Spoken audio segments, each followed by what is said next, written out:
We are rolling. Good morning. Welcome back to the conversation. This is Pointing Out the Obvious. This is our news and politics webcast, our daily take on what's buzzing today. I'm your host, Patrick Russell, and over there is my very opinionated producer, Veronica. Together, we're here to quip and quiver through today's headlines, searching for the real, no matter how deep in the swamp we need to go. Happy Manic Monday to you, Veronica.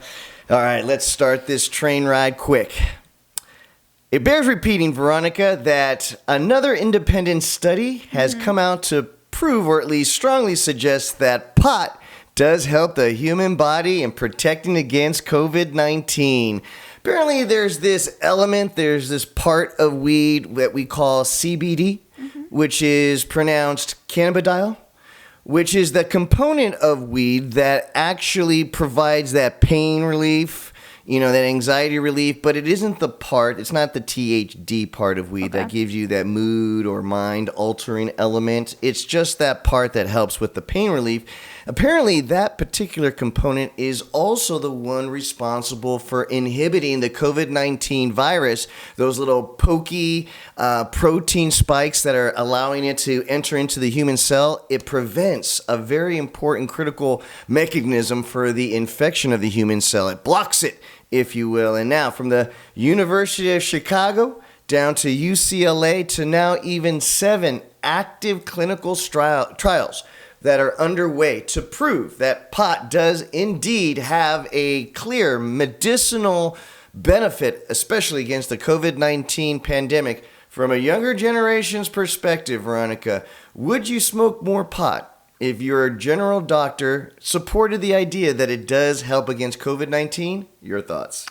Simple answer, yes. I mean, why not? If that's something that is going to prevent us from getting sick. And let me ask you something. So for all the parents up there that I'm going to be watching this webcast and they're kind of like going crazy with this argument, what will you say to those parents? Because we are parents, right? Sure. Especially when their kids will come up to them and say, hey, Dad, this is what I want to do because it prevents from COVID-19. Sorry, kid, it's against the law.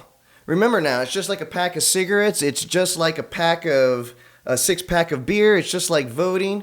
It's like anything else. We have to use common sense and to address when we believe that the human mind is now developed and mature enough to handle these kind of inebriations, if you will. So 18 and older. Just like we've done with all of our vices, to include gambling. We have an age preference for when we want to see people engage in these activities because we know from experience when they can handle it, right? And so that's debatable, but that's a different debate.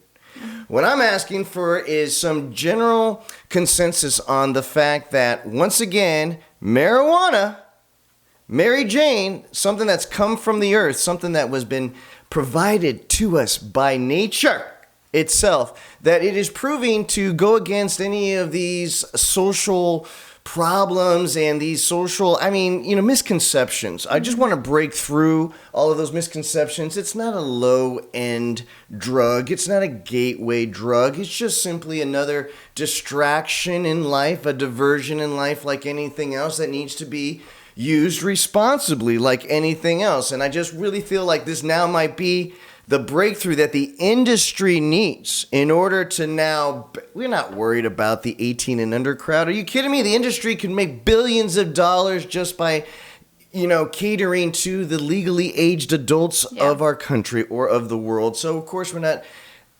advocating something devious and demented. Not at all. But what we are advocating is the idea that marijuana isn't this evil gateway drug that it's perpetuated to be, at least as of recently in the media, as at large. And now we're trying to slowly shift from just magazines or publications like High Times or just small little islands of our society and dispensaries, and now really seeing the industry explode and blow up. Why?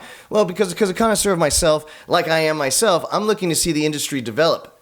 Do it yourself, growing at home kits. I mean, all of these things now are just going to come and become prevalent. Keep in mind that it's not necessarily the weed itself that's being tested here. It is a component of the marijuana, the CBD, which then once again, science is now boldly going into territory that we've never seen before.